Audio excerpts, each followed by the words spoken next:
Time to dig in and time to get to work and time to get better. Welcome into the Voice of College Football, talking Huskers here as we do each and every Tuesday night right here at the Voice of College Football, 7 Eastern, 6 Central. Lock it in, get comfortable, kick back, and enjoy the show. Leave those comments and questions for Justin and myself. Of course, Justin Adams, postgame host and overall host here at the Voice of College Football. You can also catch Justin's latest venture at the Big Ten show.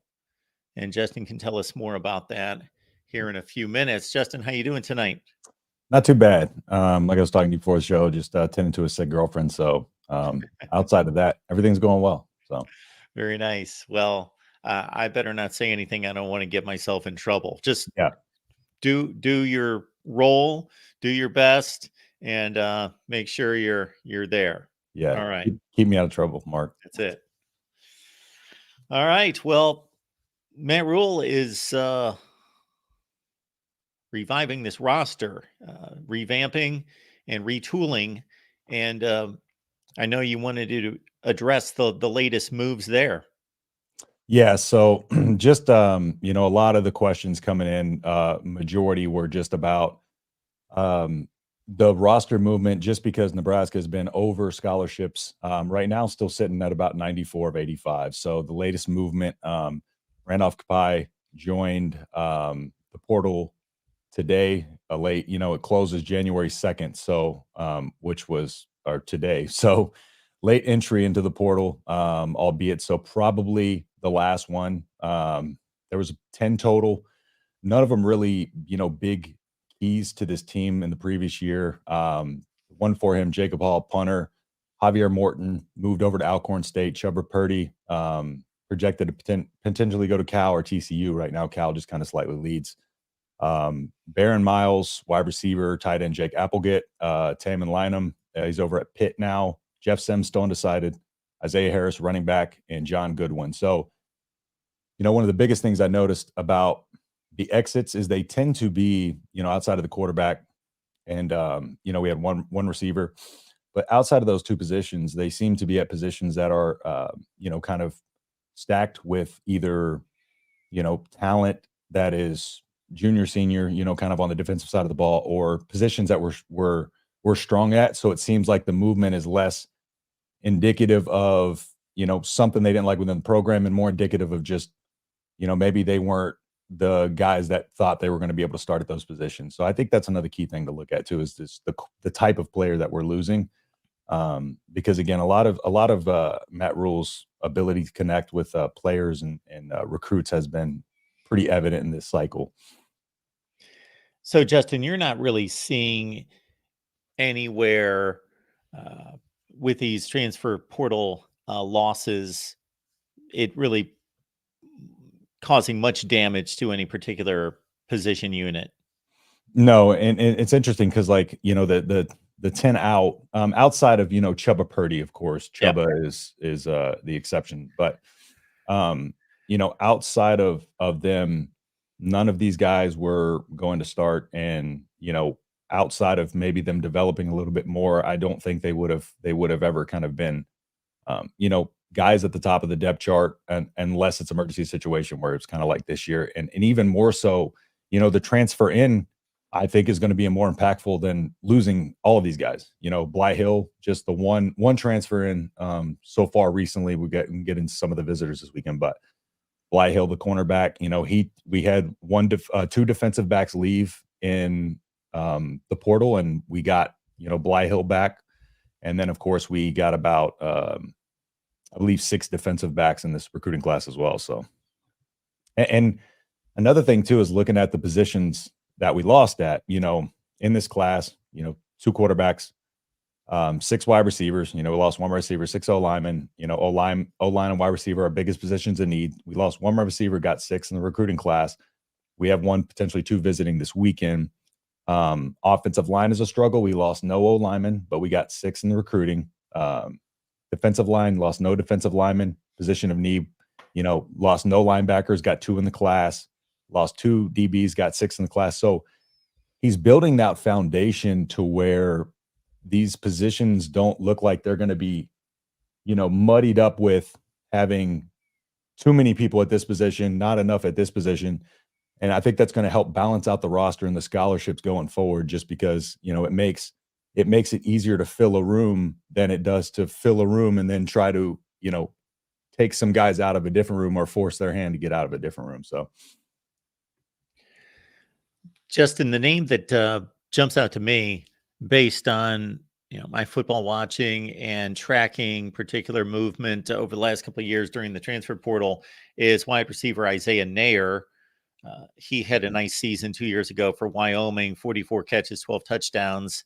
He went to Texas this past season due to a lot of things going on with injuries, but also with other guys emerging. Yep. We know that Texas is a top 5 wide receiver room in the country. He wasn't able to get on the field, caught just one ball this past year, but again, a top level Mountain West Conference receiver 2 years ago. And he's visiting campus. He's one guy that caught my eye.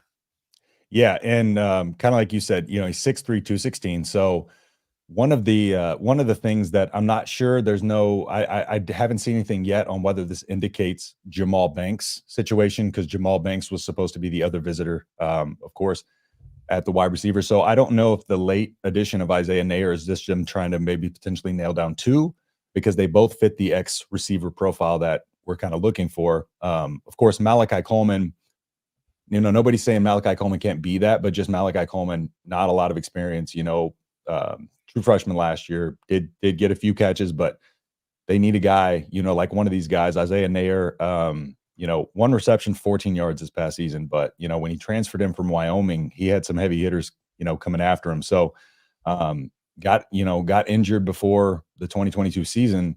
And I think that just kind of took some of the shine off of him, because, going into 2022, he was expected to be a huge part of that offense in that receiver room. And so, I think it's another one of these kind of little diamond in the rough type of guys that maybe Matt Rhule sees that, okay, this guy was expected to come in and be a huge part of a receiver room that featured Xavier Worthy. And, outside of the, injury, he probably would have been able to do that. So, when you look at the 1 reception, 14 yards, not great, but if you go look at his sophomore season, it was a really good season and indicative of the talent that he has. All right, folks, talking Nebraska with all of you. Of course, we have turned the calendar over to 2024, and you can forget about 5 and 7 in 2023, a good stepping stone for what Matt Rhule wants to establish here. I think there's no question that we could all see the building blocks being put in place, a better team, a more competitive team from week to week, and certainly couldn't quite get that 6th win. Had a number of opportunities against the likes of Maryland and Iowa and others to get that done. Couldn't quite do it, but finish up here and now are utilizing that transfer portal after bringing in a recruiting class here a couple weeks ago to put together a more competitive team in what's going to be a more competitive Big Ten conference.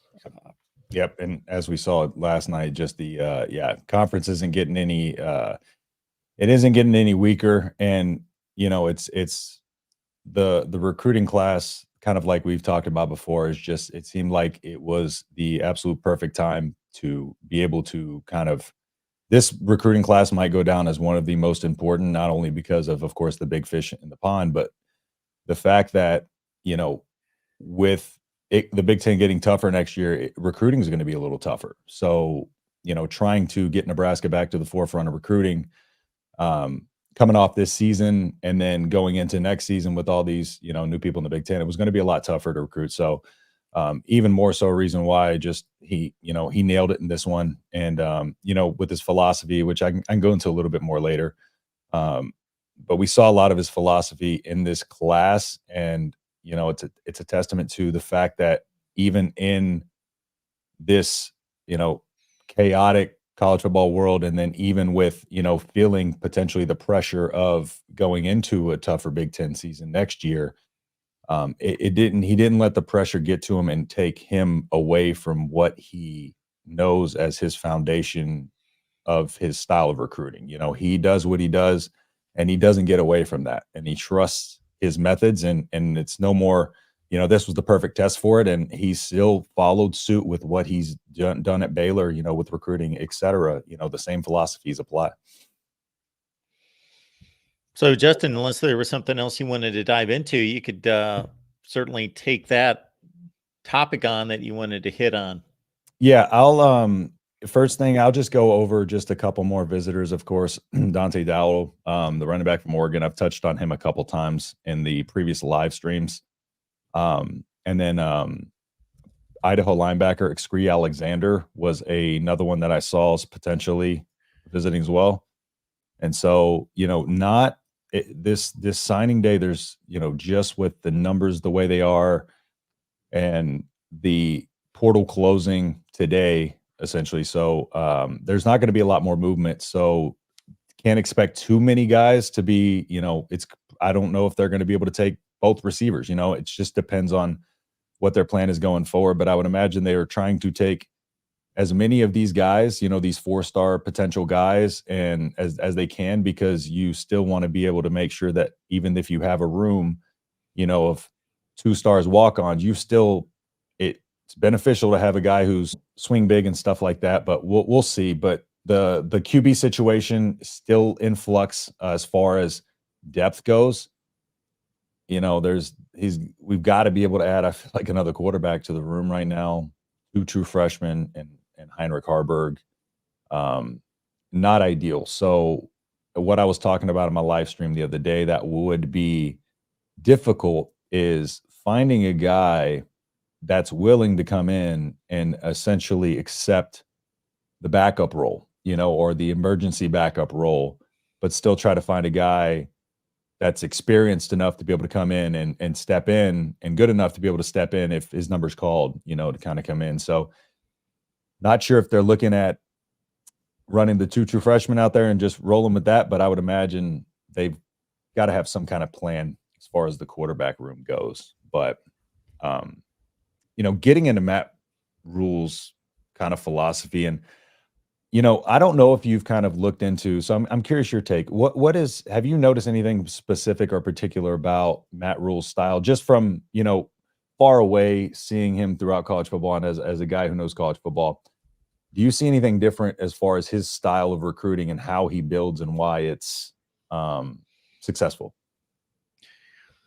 Well, I don't think there's any question that he's been able to tap into his previous locations, especially in Texas. So that's one thing that he's relying on, is he's a very relational guy that obviously engages very easily with people and builds those relationships.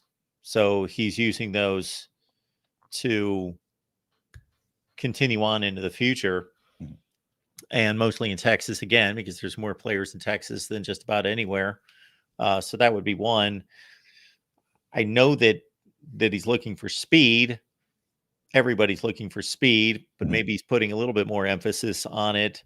So maybe he's going after a few guys that aren't necessarily at the skill positions that highly regarded in terms of rankings, but he's seeing more raw talent that maybe didn't produce at a super high level in high school, but that he believes that he's showing a level of confidence in his own abilities and his staff's abilities to develop guys and take maybe some players that are a little bit more raw and unpolished, believing that they can develop them. Yep. Yeah. I mean, you pretty much nailed it. Looking into, I saw something on this a long time ago, back in the last offseason, and just kind of alluding to his style at Baylor and stuff like that. And essentially it's the question that arose to me is, we're in the transfer portal world. So it's a situation where we're wondering, does recruiting mean more or less? Is it, how much less does recruiting mean? What exactly? I think we're still trying to get a grasp of in modern college football of what it means. So, in a way, looking at Nebraska's class, it's both, right? It looks like recruiting means a little more and a little less at the same time. And where I'm saying more is in the fact of these guys, or where I'm saying less is these guys, right, aren't going to show up in necessarily the star rankings, kind of like you said, right? They're going to be under the radar guys. So the ranking itself, the recruiting means a little less in as far as the ranking goes based on Matt Rhule's style of recruiting. But where it means a little more is the type of players, kind of like you alluded to, that he does recruit. So, speed and athleticism is his big calling card. He loves good athletic profiles, and that's been, already been shown here. And I'll use last year's class in a second as a example. But, at Baylor, they were facing all of the, the death penalty essentially of everything that they had going on. And he's recruiting not only at Baylor, but in the state of Texas against other, big hitter Texas teams in a state where he has to recruit and be able to recruit, heavy. So that was where he came, that's where we saw a lot of that philosophy take place. He was looking for those specific intangibles, athletic profile, like I said, measurables and stuff like that.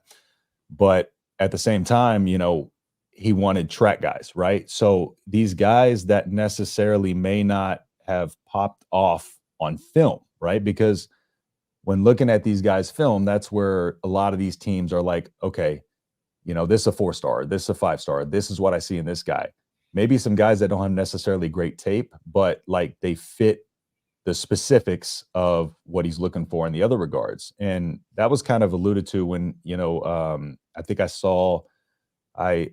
forget who said it. I think it was one of his staff members that's on another staff now, but he basically said that Rhule's philosophy was if he has movement and athleticism, then he can taught to be a good football player because athleticism has a ceiling.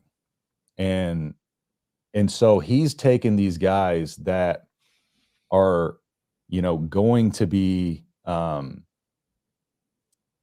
the word I'm looking for? Just, they're not going to jump off the page immediately their freshman year. They're not going to be those guys that may necessarily come in and make a super huge impact. And that doesn't mean he's not recruiting 4 or 5 stars, obviously, but just in his previous style, those are the guys that are going to take some time to develop. But when they develop, they're going to be really good. We saw a lot of that. And what it reminds me of is I feel like he's more of a scout guy than a film guy, if that makes sense, where he's looking more at scouting the player as opposed to analyzing the film. And that's why I think his system that he has in place is so successful and why it continuously works.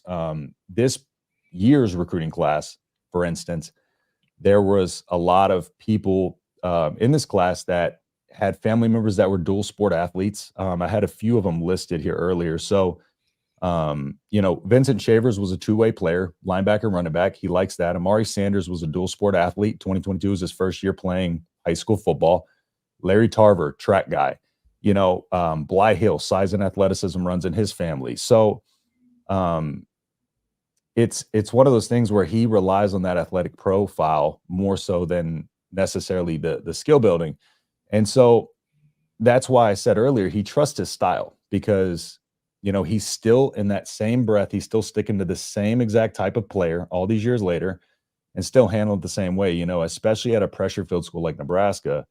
Baylor's classes finished 28th, 25th, 32nd, and he was able to turn that into 2 Big Ten title games. And I don't know if you have any questions you want to bounce off of that, but I was going to kind of transition that over into, his first offer last year too, and how that kind of panned out this season. Yeah, let's go that direction.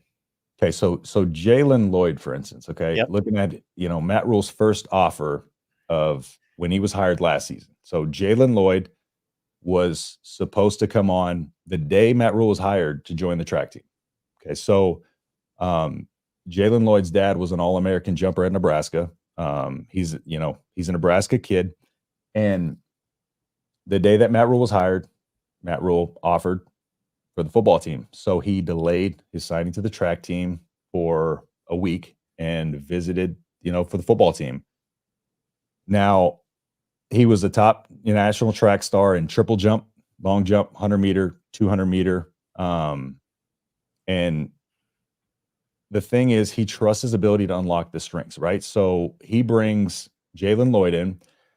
Now, Jalen Lloyd hits the field, because of injuries, hits the field a little bit later in the season, more so than anything. However, Husker fans know Jalen Lloyd's name now, because what he did this season was he was the only deep ball threat for us. So he had 6 catches for 237 yards and 3 touchdowns. That's 39.5 yards per catch. He was the only receiver other than Marvin Harrison Jr. To have over 3 50-yard catches in the Big Ten. So that in and of itself right there shows the type of player that he's doing, and the type of player that he wants to make an impact. And the way he uses them is to their strength. And Jalen Lloyd is the biggest example of that. And it was the first player he targeted for a reason. And so just even we're already kind of seeing a small sample size of that pay off this season. Folks, we appreciate you being here at the Voice of College Football. We do this show each and every week, 153 consecutive weeks. Justin and myself and you leave those comments and questions. We would appreciate considering a contribution. You can hit us up on Venmo, PayPal, or Cash App. You just go to MarkRogersTV on Venmo, PayPal, or Cash App, or you get the Super Chat contribution here as well. Please subscribe and like the video. Help support us and what we do here at the Voice of College Football. We are ramping up the content, both live and recorded content with Justin and myself. Yep. And, like I said, not a huge upcoming weekend as far as that goes, but still, a lot to be, I guess, while it's small, it's still extremely important. The receivers can't be understated how much we need a quality X receiver with Marcus Washington leaving. So that'll be the biggest thing to see is if we can land one of these receivers and then the quarterback stuff. But overall, just one of the best signing days we've seen in a while. And, Matt Rhule again, just, we love his stories of development, 7 drafted players at Baylor, 6 of them were 3 stars. So I know everybody's talking about stars, what makes a 4-star, what makes a 5-star? Well, he was able to develop, 6 players and that were 3 stars into NFL talent. So just telling fans to exercise a little bit of patience if the signing day isn't huge. And then also just not to put, because we're all into the recruiting rankings and stuff like that, just not too much stock into it, because there's a lot of conversation about that stuff. But big weekend coming up. So. And of course, last night we had a doubleheader of semifinal playoff games, and one involved the Big Ten. But if you really look a little deeper, of course, another team playing that is advancing to the national championship game will be on Nebraska's schedule as another conference foe. So in a sense, 2 Big Ten teams have reached the national championship game in Michigan and Washington. Although if Washington wins, it's not like the Big Ten can claim a championship, but looking forward, they are a Big Ten defending champion. So regardless, the national champion going into next season will be from the Big Ten, and Michigan and Washington. So is there anything in particular that stood out to you about the 2 ball games? No, like about the ones last night or just the remaining ones? Oh yeah, about the ones last night. It was just, I was about to say, I didn't think there was 2 left. No, it kind of went a little bit the way I expected. Michigan is just one of those teams that imposes their will. And, Alabama, for a down year, they had a, quote unquote down year just because of the quarterback questions coming into the season. It was supposed to be a down year, but, in comparison, to normally it was up and down, but still the way, the way Saban does is he finds a way to win games. And that's what they did. It's just coming off the Auburn game.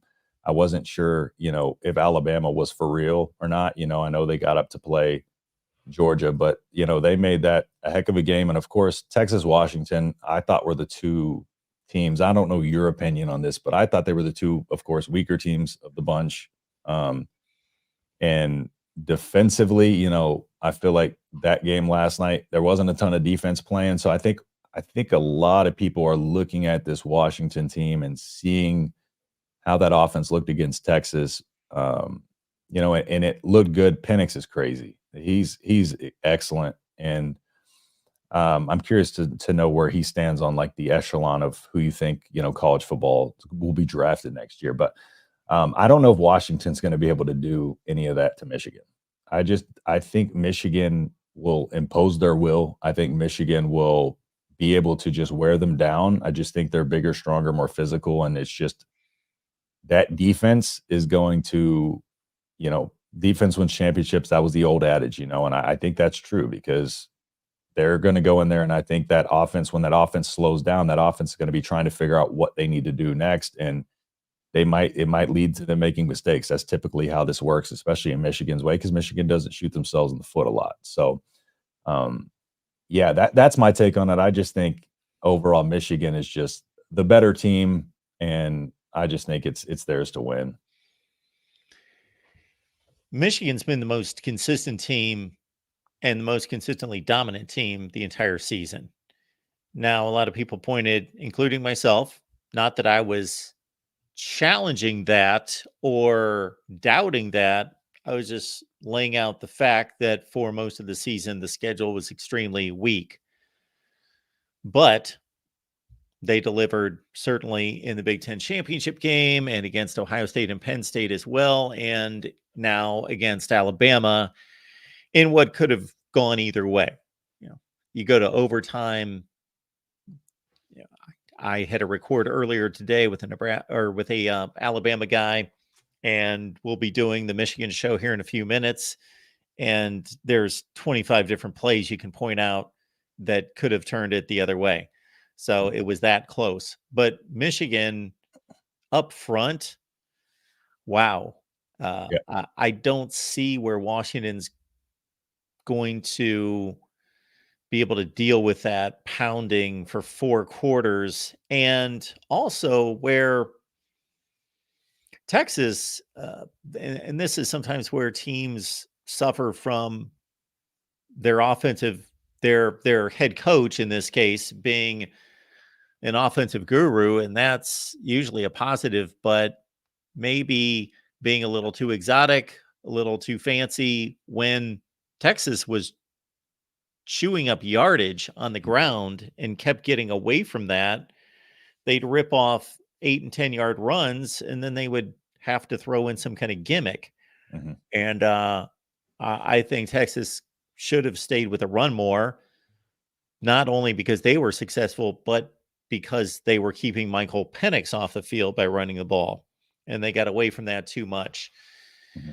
Now, Penix, I think, is a slight cut above. I'm not going to say maybe a full cut above, because that makes it sound like the other 3 quarterbacks in the playoff aren't nearly as good. But when he's on his game, when he's delivering the way he's capable of, like he did on Monday night, I don't think anybody can touch his deep throws. Mm-hmm. He can really let her fly, and the touch, the trajectory, effortless too. The arm skill, the arm talent, is just difficult to deal with. Now, look at what Michigan did up front against Alabama. Mm-hmm. And certainly Penix can escape, but he's nowhere near the class of Jalen Milroe as a running athlete. Right. So if Michigan can put up anywhere close to the pass rush that they delivered against Alabama, then they're going to make life difficult for Penix. And they're going to need to do that to a certain extent. They've got 2 excellent corners in Will Johnson and Mike Sanderstill, but you can't ask cornerbacks to hang with one of the best wide receiver core for long. Yeah, and kind of what you alluded to, there's just the pass rush and stuff like that.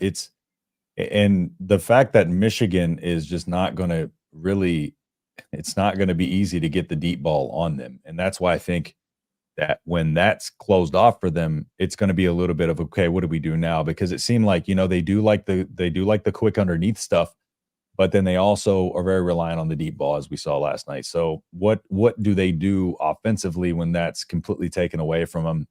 Again, with these Pac-12 teams, a little bit easier, and then you got a team like Michigan that gave up 9.4 points per game, and they just stay very within themselves. You don't see a lot of mistakes. So Washington's going to have to go in there and just beat them.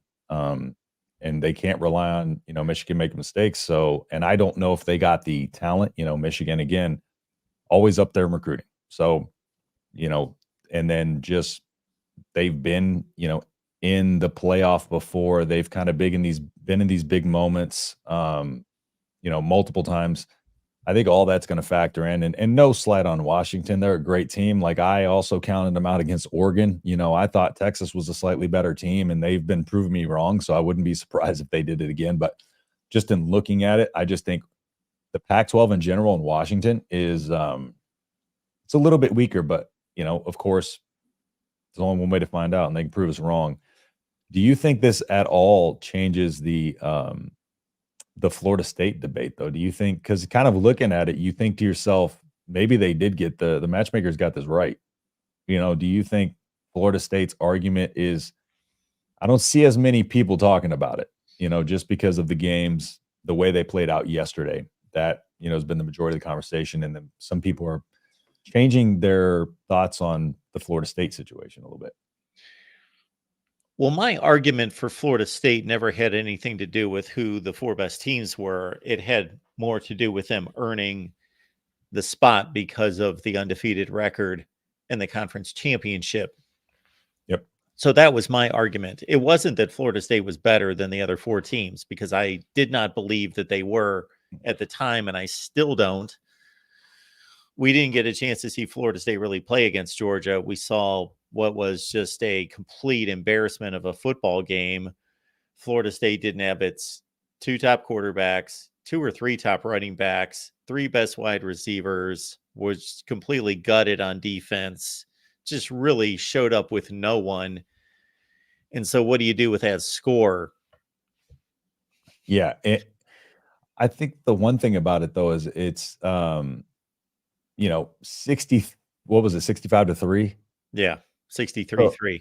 I see missing players is understandable. Georgia was missing 6. Brock Bowers was out. I get it. That's no. Yeah, it's not that big of a difference. About big of a deal compared to 29. But it's just the disparity of the scoring was so much, and the whole problem. Not only that, the lead up in the 2 games before that, where the quarterback had an opportunity to show out, and I think in one of the games they had 52 passing yards, or the quarterback had 52 passing yards. So it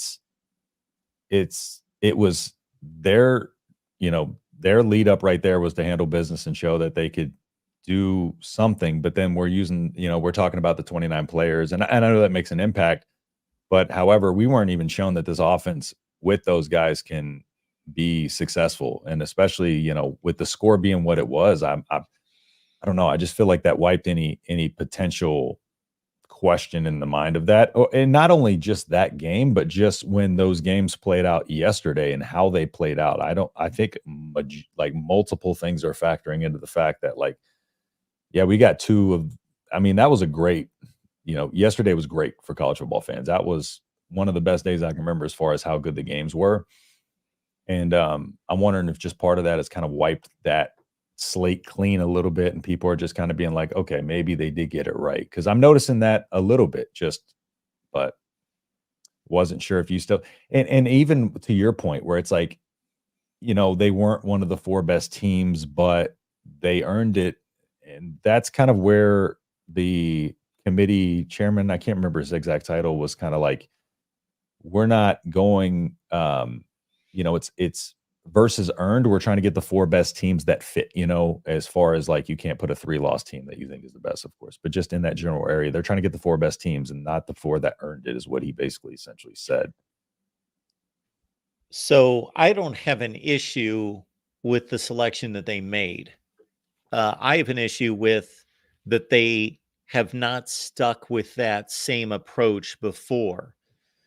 And if they would have, then Cincinnati would not have been chosen for the playoff, and TCU would not have been chosen for the playoff. They were not among the 4 best teams in the country in those 2 seasons. Mm-hmm. So that's what I have an issue with. This is the same committee, and I know that members of the committee have come and gone, but it's the same committee in regards to the criteria has not changed since day one. And so anyone who is added to that committee should be taking on the same criteria. So that's my number one issue, is this has not been their approach in the past. And number two is that they did not respond to Florida State's offensive issues prior to the ACC championship game, meaning that, for one thing, let's look at the rankings. And granted, these rankings are their rankings. So these aren't rankings that were given to them that they must abide by. Florida State was the number 4 team going into the final weekend. Mm-hmm. They were number 4. They were playing number 14, Louisville, again, as determined by the committee, number 14. Texas was 7. And Texas was playing number 18, Oklahoma State. So Florida State wins a 10-point game against Louisville. Texas wins a, I believe, 28-point game against. And so in, I don't know whose world does number 7 jump ahead of number 4 after defeating number 18 when number 4 defeated number 14. That just doesn't make any sense. Mm-hmm. That, and also, and considering that Jordan Travis was lost 2 weeks prior, so they could have made that adjustment then. And then my final point would be, among many points, folks, you can dive yourself in on all sorts of videos over on the main channel concerning this topic. But the other one would be that, I lost it. My other point was, okay. They kept making this statement that this is a completely different team without Jordan Travis. They kept making that statement. Okay, that's fine. I get it. Then why are they ranked number 5 in the country? If they're a completely different team than the number 4 team in the country, they were number 4 with Jordan Travis, and now they're number 5, but they're a completely different team, then why don't you have the guts to rank them where you believe they should be appropriately ranked? I don't know if that's 11 or 17 or 23 or wherever that is. It's obviously not number 5, because we just came through a college football season, and everybody forget what we just saw in the bowl games, because we're going back a few weeks before we saw any of these playoffs or bowl games. Okay. We basically had a season where 8 teams were competing for the playoffs. You had Ohio State and Michigan. You had Alabama and Georgia. Florida State makes 5. Texas makes 6. Washington, Oregon, 7 and 8. Those were by far the teams that were coming down the stretch, were in position to make the playoffs. And there were all sorts of opinions over who should be 1 through 8 in what order, but those were the 8. Well, that means they're very close in their evaluation of those teams. They're very close. Well, if Florida State's the 4th best team in the country with Jordan Travis, and then you call them a significantly different team without him, then they're not number 5. They're 15, they're 16, they're somewhere else. I think here's my counter to that. So think about it this way. I think that maybe we're trying to think too logically.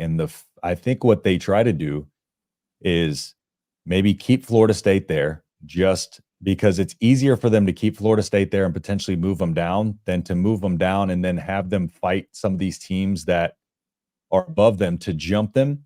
So I think leading up to kind of that final little, the final ranking to see who goes in the playoff, I think they almost follow the structure of the rankings. But I feel like almost as soon as that kind of ends and they're at that last little meeting to get these 4 teams, I almost feel like they just throw the rankings out, put the 4 best teams that they think, are going to be in there, and then they just kind of base it based on that. Because like you were saying, if you're trying to factor in rankings, it doesn't really make sense why this one would jump this one. The math doesn't add up if you look at it like that. But it almost seems to me like at that point, it's just the eye test, what they think are going to be the best matchups, because, there was no way it seemed that they even entertained the idea of putting Florida State in there, just how they talked about it. And so that's kind of my theory on is I think that they do follow the rankings up until that point, and they just kind of try to go wing it from there. And that's evident by the subjective nature of the playoff committee. And here was another one of my, theories was that, ESPN being the college football playoff, host TV wise, and potentially, losing that in the future, they're probably going to go to what each network has a playoff game and then rotate kind of like the Super Bowl does. But they're incentivized, and this goes to other people's point, but we've always talked about the SEC getting a pass in these instances where there's two teams on the border of the playoff and they want to get the SEC teams in there. Well, where there's money, there's corruption. And these people who are part of this committee are humans that can take money and be corrupted by money. And if it's in ESPN's best interest, and they are the ones that have the, host the playoff, who's to say they aren't funneling a little bit that direction to influence this? It's not outside the realm of possibility, because, you can never overlook the fact of the power of money, especially in this situation where they are collapsing seemingly, and they are desperate to get out of it. I don't know if you think that has a factor into it, but I think the network deals has a lot to do with some of this stuff. So I'm not here to say that they do or they don't. I would not be surprised in learning in any such way that ESPN influences or actually makes the decision of the college football playoff teams. Yep. But again, I can go back to other years and give examples of when the best TV ratings team was not selected, that they bypassed Ohio State in particular, who's arguably the biggest TV draw in the nation, for somebody else. I think I'm talking more so, and it's in their best interest to push the SEC teams right now. Yeah. Before, I'm sorry, I should have clarified the SEC teams right now, since they're getting that exclusive agreement with them, and it only helps their business. Yes. And at the sacrifice of other team. I think that's a lot to play into it that people don't really look at. Yeah. They have an SEC network, for one thing. They have an SEC network that if they selected a playoff without an SEC team, from the time of the conference championship games all the way through December and the first 10 or 12 days of January, their SEC network is completely useless and nobody cares and pays attention to it. And they've got no programming because they can't tout a playoff game. Mm-hmm. They're completely left out. So they're what used to be 90 some million homes. I don't know what it's down to, somewhere in the 70s. Again, besides college basketball, which doesn't come anywhere close to the interest that's generated this time of year, they've got nothing to go on. Yeah. They've got a dog in the fight. Yeah. And so I think with all of these things at play, and I don't know why people expected anything otherwise, but again, I just think this was almost an out for the committee. The way these two games played out is almost like we got this right. And now it raises the question, would people have really wanted to see Florida State in there over being able to watch these two games? That was just kind of my thought after these games and how it affected the overall conversation.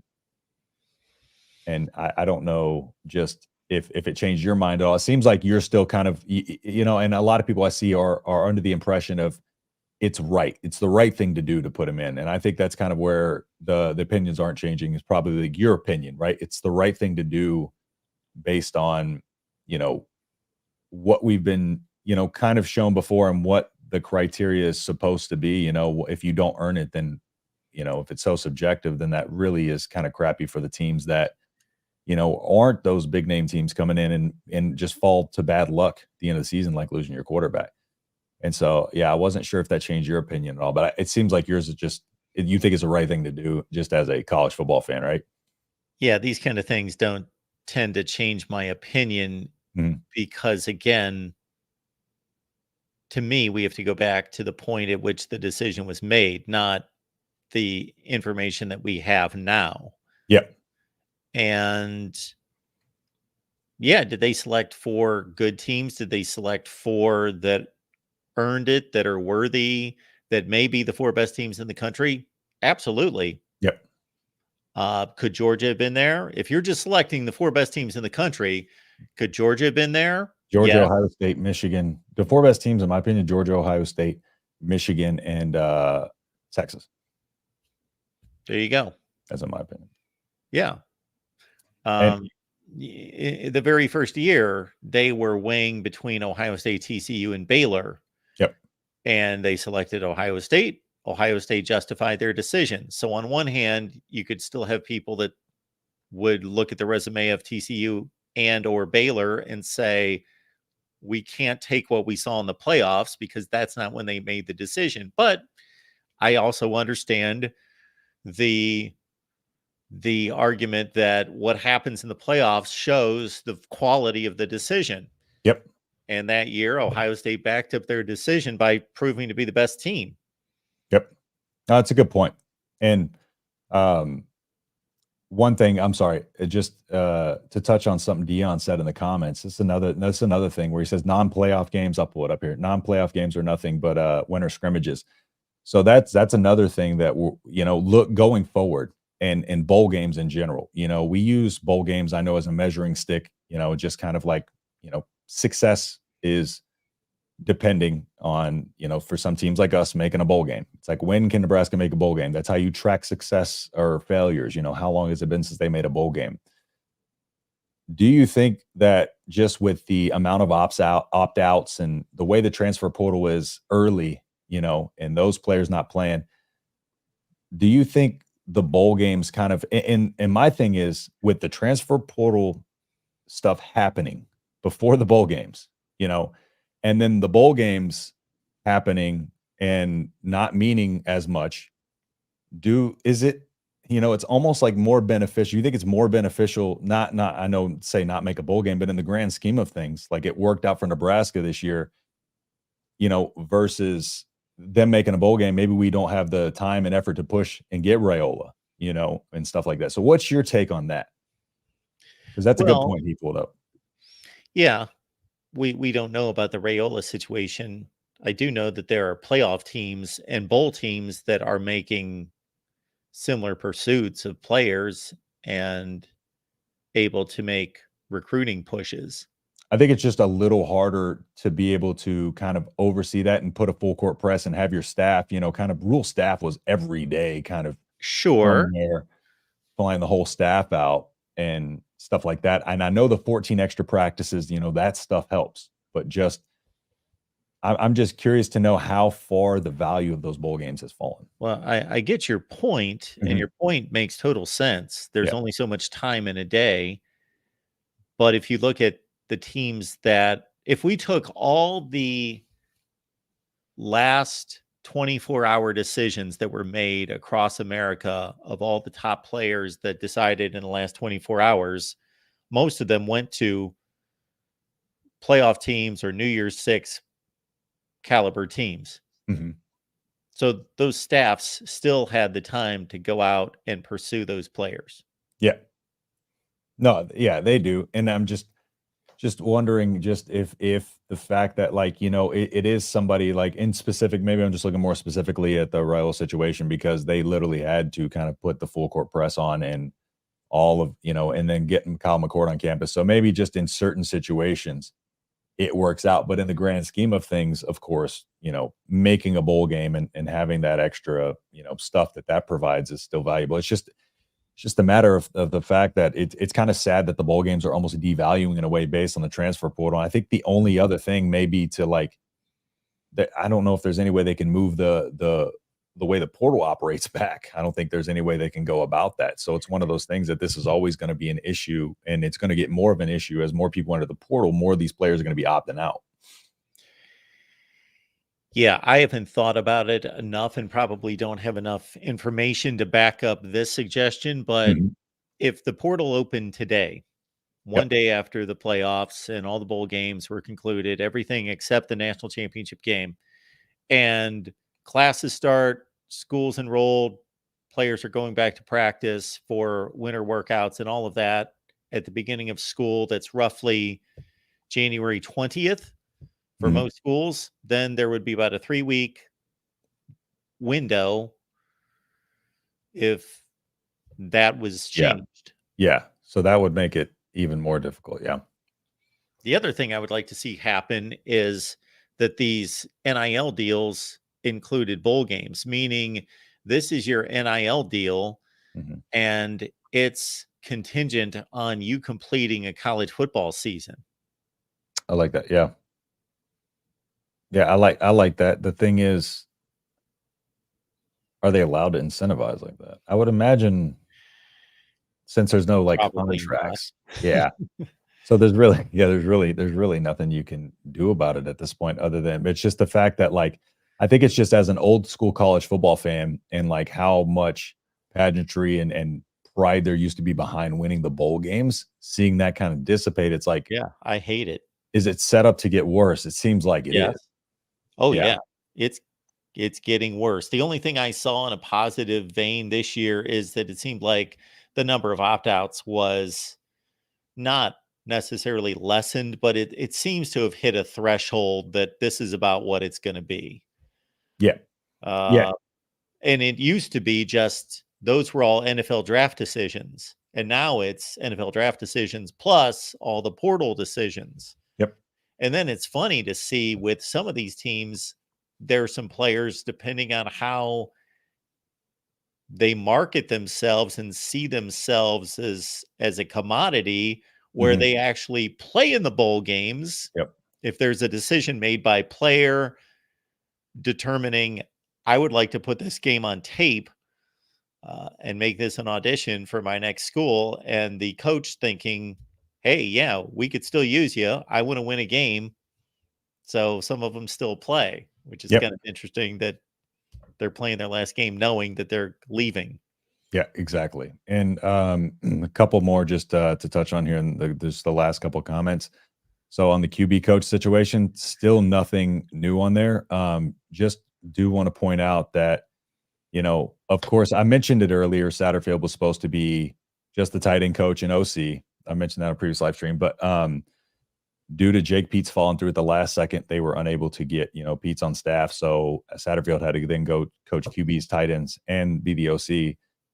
There's no news on anybody, but Jeff Christensen to me is the biggest long shot possible for a multitude of reasons. So Jeff Christensen is Mahomes' private quarterback coach. You know, he's Raiola's QB coach. You know, he has an entire, you know, passing academy, and he would have to give up basically, and he probably makes more money there than he would make at Nebraska as a QB coach, but he would have to give up, you know, that essentially to come over and just coach at Nebraska. And to me, that's just not, he loves development and these players too much that he already coaches, and he's involved in their career, and he's not going to be able to coach a guy like Mahomes and, you know, these other NFL guys he coaches if he's trying to be the QB coach at Nebraska. So I think Christensen is one of those guys that people should probably get out of their head. You know, we're swinging big, just like whenever the transfer portal opened and we wanted,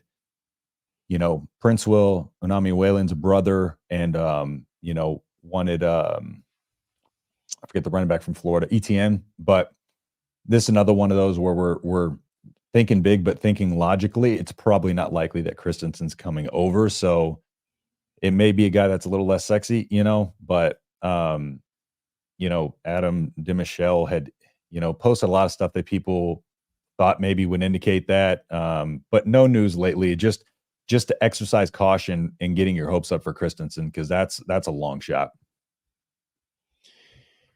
All right, folks, you can, of course, catch Justin's work right here at the Voice of College Football, and also the Big Ten show. So what's going on there? So, yeah, you know, we're going to be introducing, starting tomorrow, we're going to be putting some video previews up this week of the college football playoff. We're going to have Team specific, we're going to have just a regular Big Ten show, but we're going to have team specific hours where we bring on guests from other people. Just not, it's going to be an actual, like part of just the Big Ten show's content, not separate channels. So just that way we can give a little bit of everything, kind of like you do here, but just a little bit more Big Ten focus, kind of like your Big Ten show. But instead of specifically, focusing on live streams, we're going to be recording a lot of content and putting that up. So, but yeah, so lot to hopefully like over there. So, yep, coming soon. So hopefully y'all can go over there and check it out and subscribe, and don't forget to check out Mark's on Tuesday. Excellent.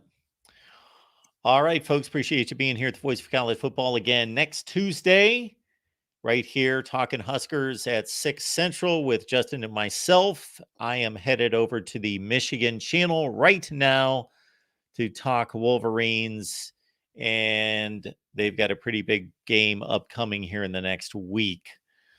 All right, Justin, appreciate you being here as always, sir. Thank you, Mark.